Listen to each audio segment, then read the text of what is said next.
Programming note.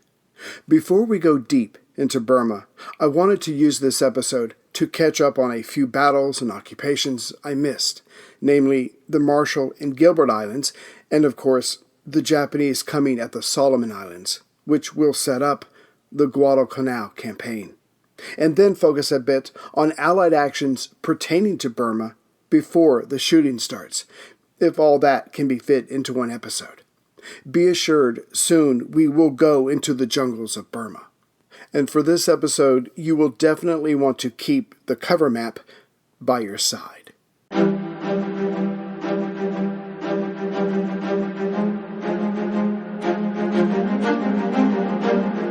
Hello, and thank you for listening to The History of World War II podcast, episode 291, America Strikes Back, the Marshalls Gilberts raids. When we left off with the invasion of New Guinea, the Japanese had landed and occupied Lae, Salamaua, and Finschhaven on the northeast coast on March 8th. In response, the Americans, in the form of Admiral Brown, with the carriers Lexington and Yorktown, and Australian bombers, hit the first two locations. But the wake of the destruction they left was less than stirring, which left the Japanese free to not only plan on coming around New Guinea's east coast to take Port Moresby on the southern coast, but also to extend their reach to the north. With Rabaul taken and made stronger day by day, the Japanese would launch raids against and occupy the islands to the north of Lae, specifically the Manus or Admiralty Islands. Manus is the largest of the 18 islands there, hence some use its name overall. Back during the Great War, Australia took the Admiralty Islands from Germany and was given a mandate for them soon after. As these islands were just north of New Guinea and New Britain in Japanese hands, they would act as another layer of protection for Truk, home of the Fourth Fleet, to the northeast of the Admiralties. And with long-range land-based bombers being scattered throughout the Empire's new holdings, their ability to strike outward in all directions was increasing by hundreds of miles with each new possession. But backing up a bit, as the Japanese were putting up defensive rings around Rabaul to better help isolate New Guinea, which would in time help isolate Australia, a much wider ring had already been established just days after the attack on Pearl Harbor. On December 10, 1941, with the Americans on Ford Island, still looking for survivors from the recent air raid and trying to identify too many bodies and body parts, which left them numb, the same emotion that was playing out back home, only to be replaced by anger, the now declared enemy invaded and occupied the Gilbert Islands. Made up of a chain of 16 atolls and coral islands, of which Tarawa is the largest atoll, as the Gilbert Islands are located roughly halfway between Hawaii and New Guinea, about 1,555 miles or 2,500 kilometers east by northeast of Rabaul, the Japanese commanders wanted it to help shield their operations while protecting their southeastern flank. Further, this would be another step to cutting off Australia from the U.S. Unbeknownst to the Japanese, but guessing correctly, a few weeks after this occupation, the Australian Prime Minister, John Curtin, would ask the U.S. for aid to make up for what the British could not deliver. The American response was everything Canberra was hoping for. America, in the form of its naval leaders, altered its early war plans for the Pacific by making the sea lanes from Hawaii to Australia its second highest priority. Its first was keeping the passageway from the west coast to Hawaii open. And as this had the full backing of Admiral Ernest J. King, Chief of Naval Operations, it would be done.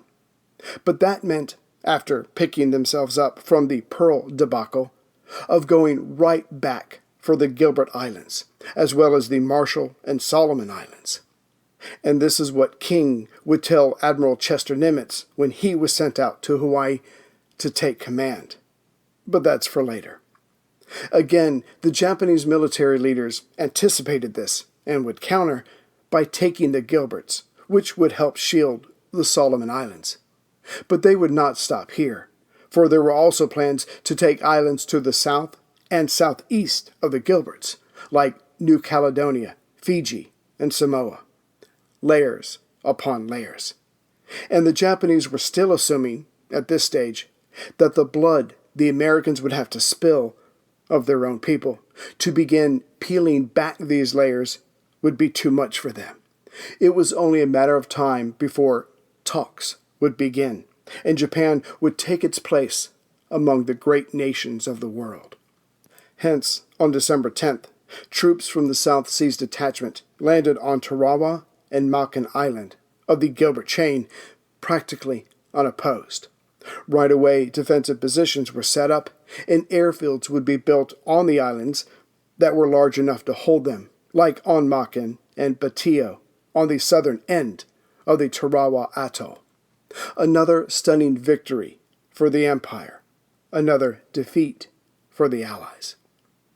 As for the Marshall Islands, located approximately 220 miles or 350 kilometers northwest of the Gilbert Islands, in terms of the vast ocean, think halfway between Midway and New Guinea, and just south of Wake Island, they were already the possession of Japan, having obtained them from Germany, who lost all her Pacific territory after the Great War, as declared by the South Seas Mandate.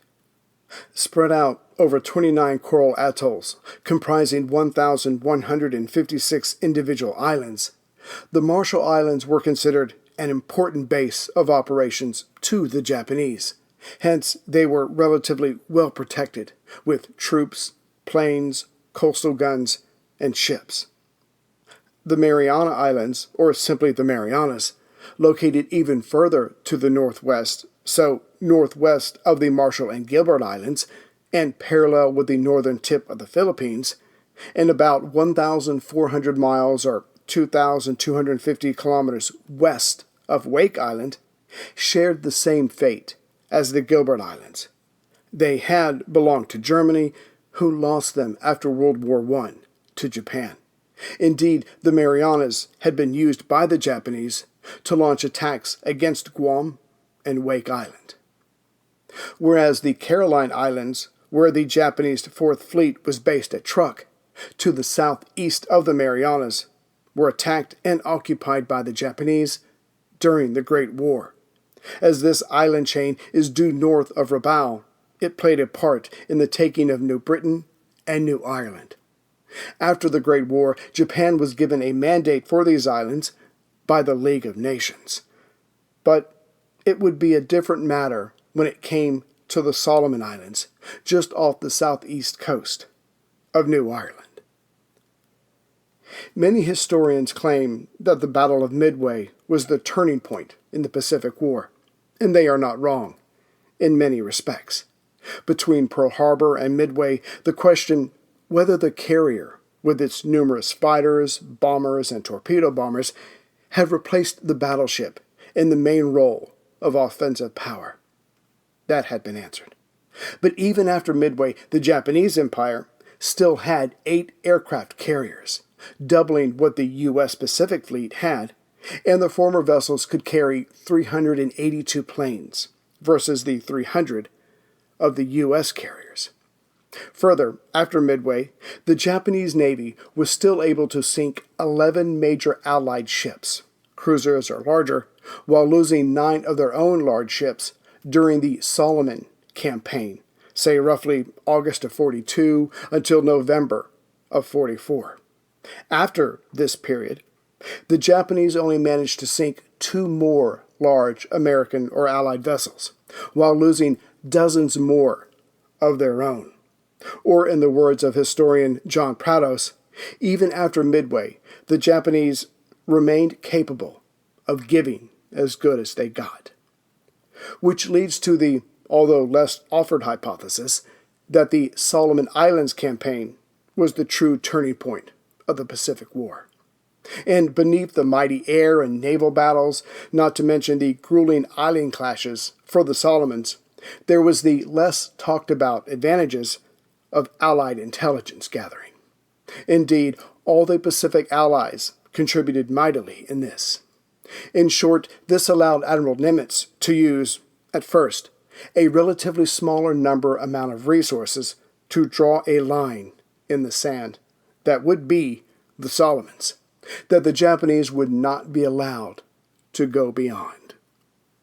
But it would be closer to the truth to say, in this multi-front war of the Pacific, the battles of the Coral Sea and Midway began the process of deterioration of the Empire's military capabilities.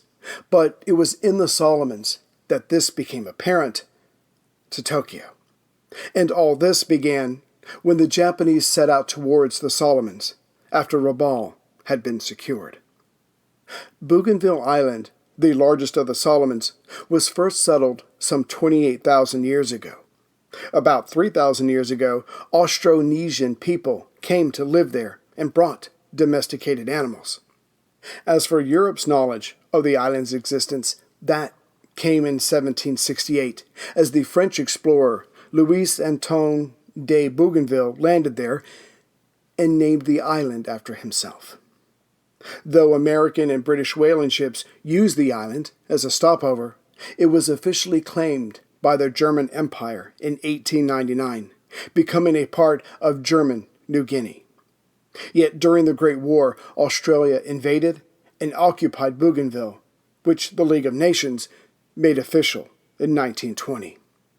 But like New Britain and New Ireland, it was vastly undermanned by the Australians as tensions mounted between the United States and the Empire of Japan during 1941. As the Battle of Rabaul was practically over by February 9th, operations there wound down and improvements were begun for housing and the 2 airfields for the island's new owners. With that squared away, a section of the South Seas Detachment came at Bougainville on March 9th, 1942.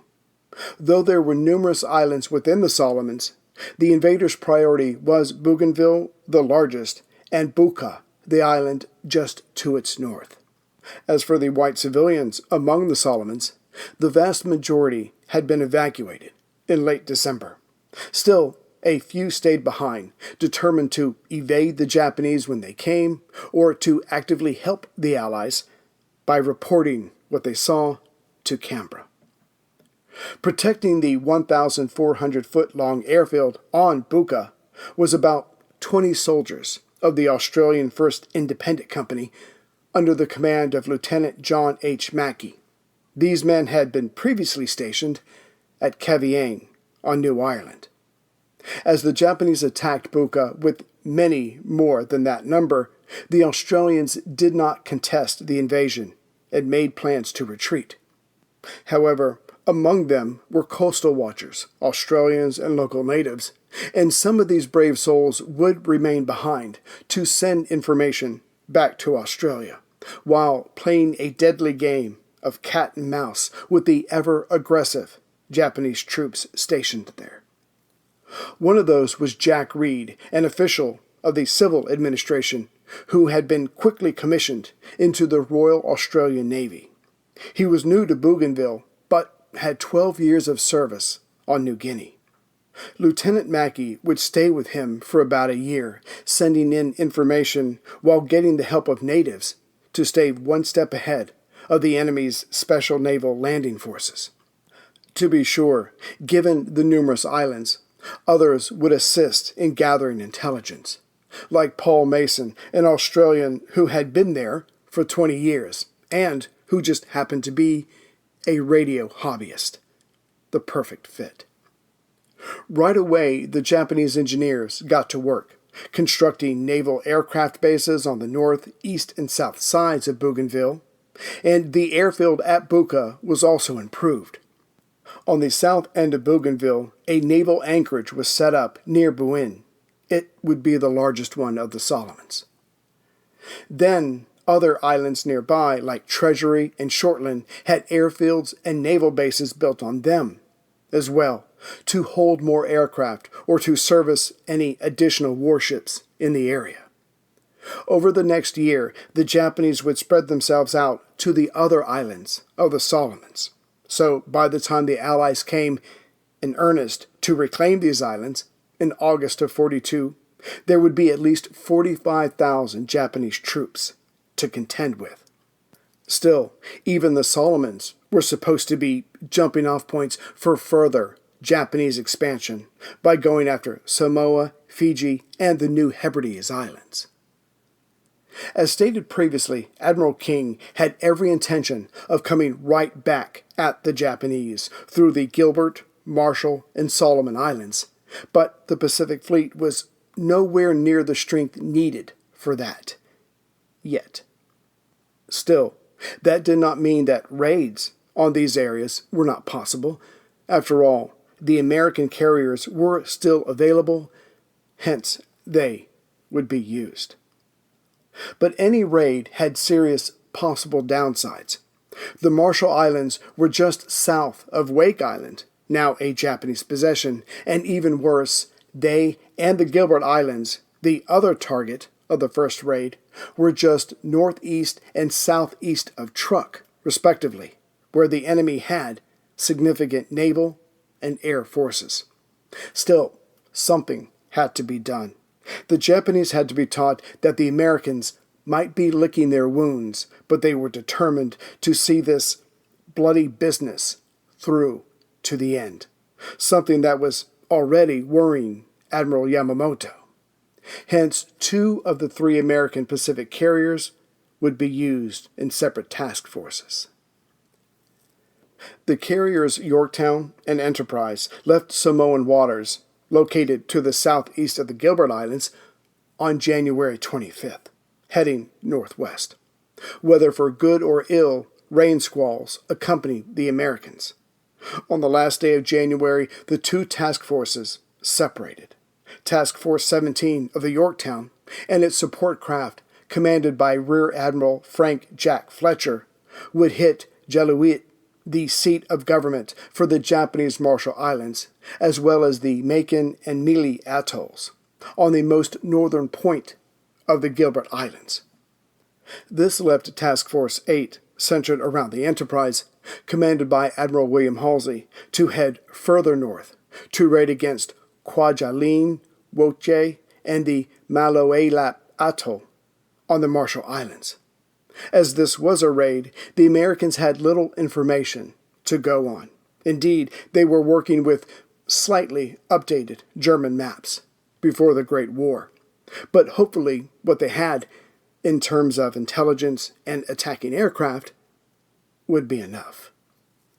Before the sun rose on February 1st, the Yorktown's 4 destroyers were sent out ahead to form a scouting line.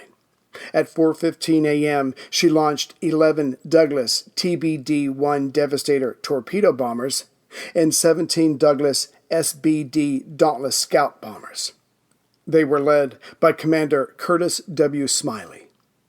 Unfortunately, the rain squalls had not left the Yorktown. Indeed, the attack group that went after Jaluit first had to deal with the tropical thunderstorm. But here, the Americans were not victorious. The formation was scattered by the rains and high winds. Still, as individuals, they went after what little they could see. The results were far from impressive, and for their pains, 6 aircraft would not return from Jaluit. From what is known, 2 scout bombers simply were never heard from again, while 2 torpedo bombers were forced to ditch off Jaluit. The crews made land, but they were taken prisoner by the Japanese. The last 2 torpedo bombers were spotted in the sea by other aircraft returning to Yorktown, and their locations were reported. As for those that made it back, many of them only had a few gallons of fuel left. Such was their fight against Mother Nature, not the Japanese. It went better for the Yorktown aircraft that went after enemy installations on the Makin Atoll. The skies were clearer. Hence the scout bombers decimated 2 Mavis flying boats and shot up a gunboat, the Nagata Maru. As for the planes that went after the Mealy Atoll, the pilots there, unfortunately, found nothing worthy to attack. Right away, the Yorktown's destroyers were told to locate the crew of the 2 downed torpedo bombers. Soon, 3 of the escorts were come upon by a Japanese 4-engine Mavis flying boat. To be sure, the Mavises were heavily armed, so had to be respected. What the Americans did not know was that this Mavis was only one of 3 that had taken off after the American raid was over, again showing what little damage they had inflicted. The Japanese reconnaissance plane dropped a bomb at the USS Sims, but missed by enough not to cause any damage. The Sims responded with intense anti-aircraft fire, which drove the enemy plane away. During this exchange, the destroyers radioed the Yorktown for air support. Soon, 6 F-4F Wildcat fighters were sent aloft. This Mavis got away, but at 1:07 p.m., a second Mavis showed up on Yorktown's radar, coming in from the east.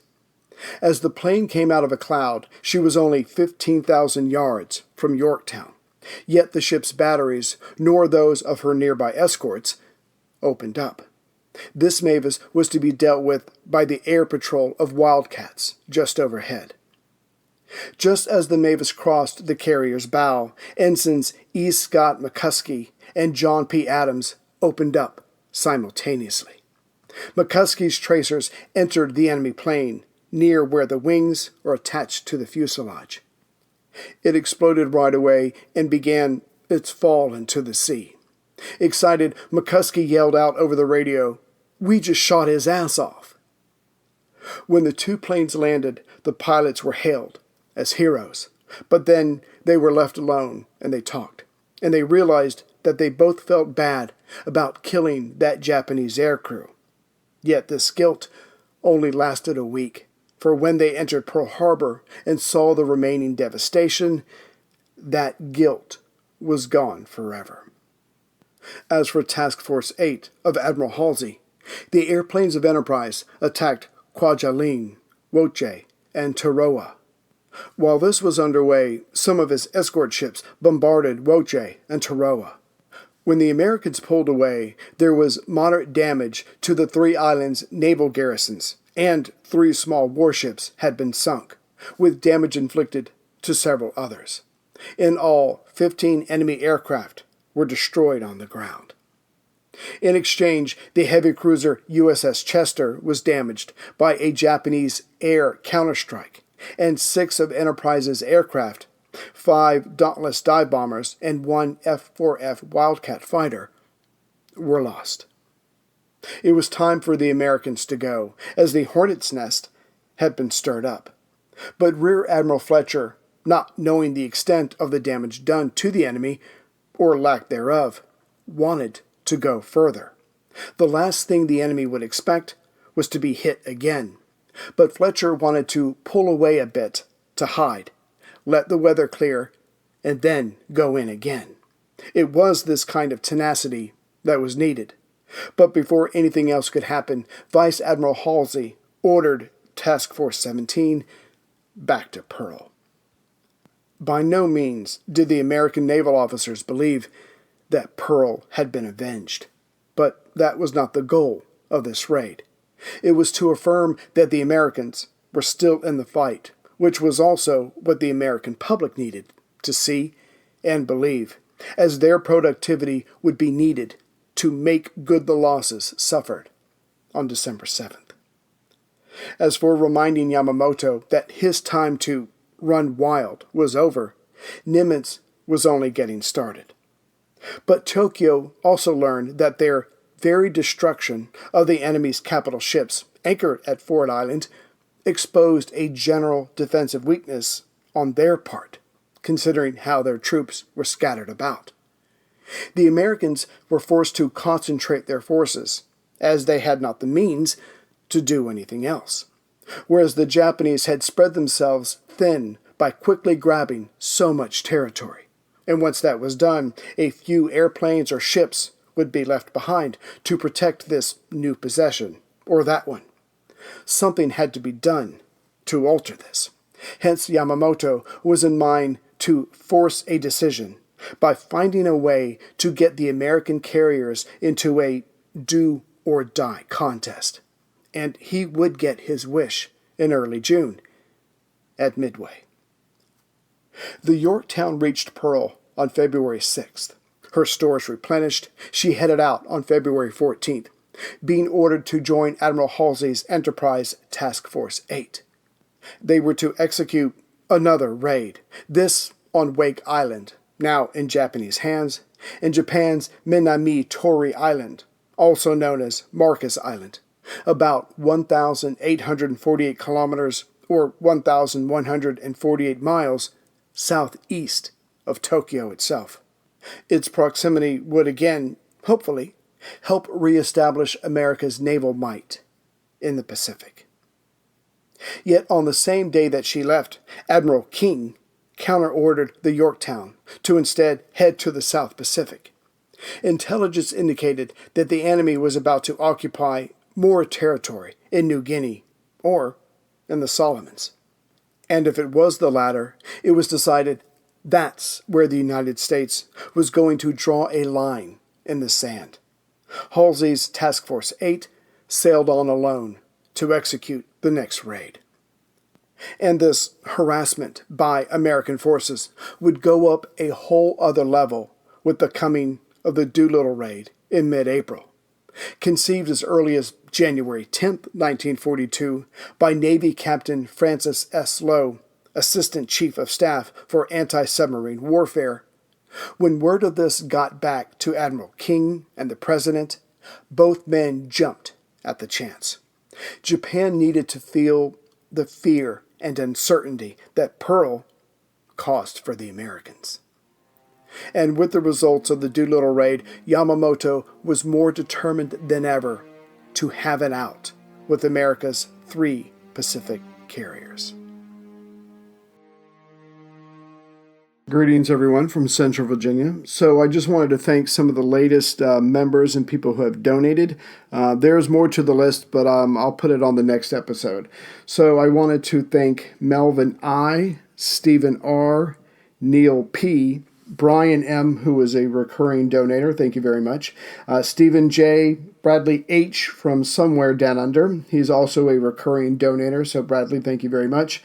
Frank W., who donated and became a new member, so he's my new best friend. John M., Brad W., Guy H., and Undumubra E., who's been a recurring donator for some time, so I wanted to thank him as well. I'll list all the other people later. And I might have one more episode before we get deep into Burma, some of the stuff that the Americans and British, Chinese, and Indians were doing in Burma, trying to get ready for the coming attack. So I'm not sure. I might just squeeze it into the Burma episode. We'll see. But it's a lot of stuff before the shooting that I do not want to skip because it will play an important role later. We'll just see how it goes. So again, thank you for everyone who listens, who's donated, who's become a member. And one last thing. I've decided not to do or bring on to the show anyone who writes fictional World War II stories. Not that I don't respect what they do or enjoy the stories very much. I know they do a ton of research to be able to put their characters into those settings. I certainly respect that. But there's enough exciting stories that are real in World War II, I think, to take care of telling this story in a rather dramatic fashion. That's my girls upstairs there. They've been home for 3 months, and I couldn't love them any more than I do at this moment. So I'll see you as soon as I can with the next episode. And for members, I think an episode came out, was it a week ago? A couple days ago. So enjoy that. And I will, oh my God, I think they're actually roller skating in the living room upstairs above my office. Anyways, I apologize for that. So I will see you as soon as I can with the next episode. Take care, everyone. Yeah, they're still going. P.S., if I may, please, when you get a chance, check out my new website, worldwar2podcast.net. Paul Finch gave it a new look, which I'm pretty excited about. And if any of you ever need help with websites or any of that technical stuff that I will never pretend to understand, he's a guy who can help you out. So you can always reach out to him at Paul V. Finch, that's V as in Victor, at gmail.com. I'm sure he can help you set something up and y'all can work something out. But great guy in Scotland, and he knows what he's doing. So check out the website when you can.